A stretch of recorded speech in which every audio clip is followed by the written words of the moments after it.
Si vous pensez qu'étreindre une femme n'est qu'un simple mouvement de bras, un geste mécanique pour combler un silence ou marquer une fin de rendez-vous, vous êtes déjà en train de la perdre. La plupart des hommes agissent comme des mendiants de l'affection, cherchant à voler un morceau de chaleur humaine pour rassurer leur propre ego. Ils s'approchent avec hésitation, avec cette peur dévorante de déranger ou d'être rejetés, et ce faisant, ils brisent le lien invisible avant même qu'il ne soit tissé.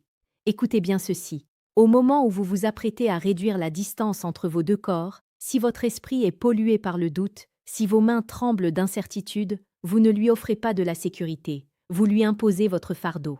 Marc Aurèle nous a laissé cette pensée fondamentale. Ce qui n'est pas utile à la ruche n'est pas utile à l'abeille. Dans l'art de l'étreinte, si votre geste n'est pas utile à son âme, s'il n'est qu'une pulsion égoïste ou une maladresse nerveuse, il devient un poison pour la relation. Ne faites jamais l'erreur de la prendre dans vos bras pour voir si elle accepte. Faites-le parce que vous êtes l'ancrage dont elle a besoin, parce que vous êtes le rocher sur lequel elle peut enfin fermer les yeux. La première erreur fatale, celle que commettent 90% des hommes, c'est l'hésitation. Ce moment de flottement où vos mains cherchent leur place, où vous regardez ses yeux puis ses lèvres, puis le sol. Ce manque de direction est une agression psychologique. Pour une femme, l'incertitude de l'homme est le signal d'un danger potentiel ou d'une faiblesse structurelle. Quand vous décidez de l'enlacer, vous devez le faire avec une intention si pure et si calme qu'elle ne peut que s'y abandonner. Si vous n'êtes pas prêt à assumer la responsabilité de ce contact, ne la touchez pas. Restez à distance, gardez votre dignité, mais ne soyez jamais celui qui mendie une étreinte avec des gestes saccadés.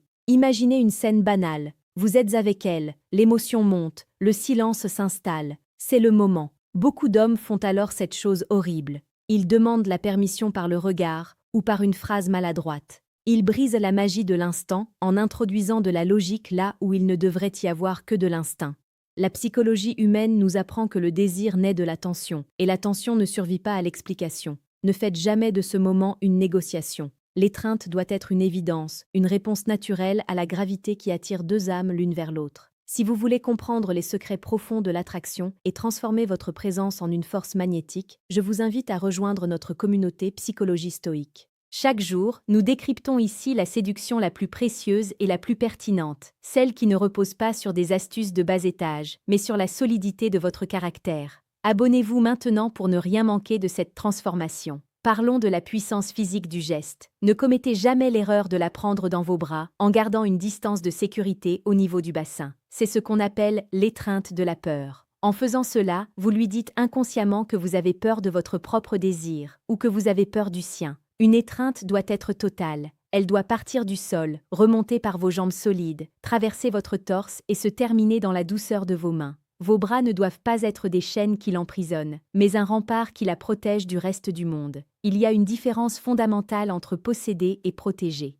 Le séducteur médiocre cherche à posséder, à serrer fort pour s'assurer qu'elle ne s'échappe pas. L'homme stoïque, l'homme de valeur, embrasse pour offrir un sanctuaire. Quand vos bras se referment sur elle, votre respiration doit ralentir. Vous devez devenir le centre de gravité de la pièce. Si vous êtes agité, elle le sentira. Si vous êtes pressé, elle se raidira. La règle est simple, ne la lâchez jamais le premier. Laissez-lui ce luxe de décider quand le monde extérieur doit reprendre ses droits. C'est dans ces secondes supplémentaires, quand elle sent que vous n'avez nulle part ailleurs où être, que son cœur s'ouvre véritablement. Pour ceux qui ressentent le besoin d'aller plus loin, de comprendre les mécanismes brutaux mais nécessaires de la virilité et de l'influence, j'ai mis à votre disposition un outil radical. Vous pouvez cliquer sur le deuxième lien en description pour télécharger le livre. Le manuel brutal du séducteur stoïque. C'est un guide qui ne prend pas de gants pour vous réveiller. Revenons à cet instant de contact. Une erreur que je vois trop souvent, c'est le manque de synchronisation. Vous arrivez trop vite, ou vous utilisez trop de force. La psychologie de la séduction nous montre que le toucher doit être progressif. Avant que vos bras ne l'entourent, il y a la zone de chaleur. C'est ce moment où vous êtes si près que votre peau sent la sienne sans encore la toucher. C'est là que tout se joue. Si vous franchissez cette barrière avec brutalité, vous provoquez un réflexe de recul. Si vous le faites avec une lenteur maîtrisée, vous créez une aspiration. Elle doit avoir envie que vos bras se referment. Elle doit presque l'appeler de tout son être. Dites-moi dans les commentaires si vous avez déjà ressenti cette hésitation qui gâche tout, ou si, au contraire, vous avez déjà vécu ce moment de grâce où un simple geste a tout changé. Votre expérience enrichit la communauté. Ne commettez jamais l'erreur de parler pendant l'étreinte. Le silence est l'oxygène de l'intimité. Trop d'hommes, par nervosité, se sentent obligés de combler le vide par des compliments inutiles ou des questions idiotes du genre « ça va ?» ou « tu es bien ?» Taisez-vous. Laissez le langage de votre corps parler pour vous. Le battement de votre cœur contre le sien est une conversation bien plus profonde que n'importe quel mot. En parlant, vous ramenez la situation au niveau intellectuel, alors qu'elle doit rester au niveau sensoriel et émotionnel. Pensez à la structure de votre étreinte. Vos mains ne doivent pas être errantes ou agitées. Elles doivent se poser comme des ancres, une main dans le bas du dos, ferme et rassurante, et peut-être une autre qui remonte légèrement vers la nuque, sans jamais forcer. C'est cette dualité entre la force de votre dos et la tendresse de vos doigts qui crée une émotion inoubliable. Une femme n'oublie jamais l'homme qui a su la tenir sans l'étouffer, et qui a su la lâcher sans l'abandonner. L'approche stoïcienne nous enseigne la maîtrise de soi. Ne soyez pas cet homme qui, dès qu'il touche une femme, perd tous ses moyens et devient un enfant surexcité.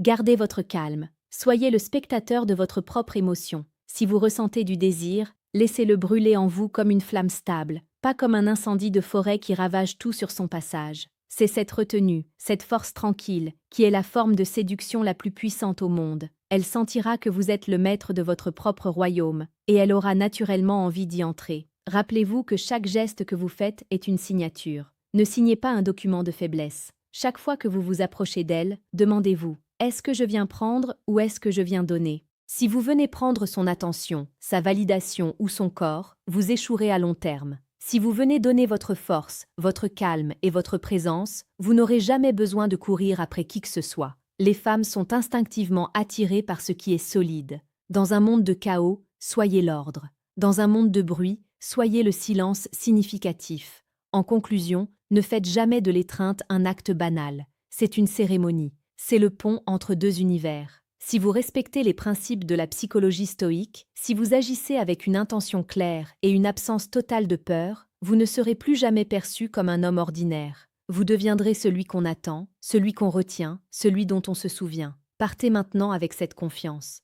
Ne demandez plus, n'hésitez plus. Soyez simplement cette présence protectrice et inébranlable. Le monde appartient à ceux qui osent poser un acte avec la force de leur âme. Seriez-vous prêt à changer radicalement votre manière d'approcher l'intimité dès ce soir?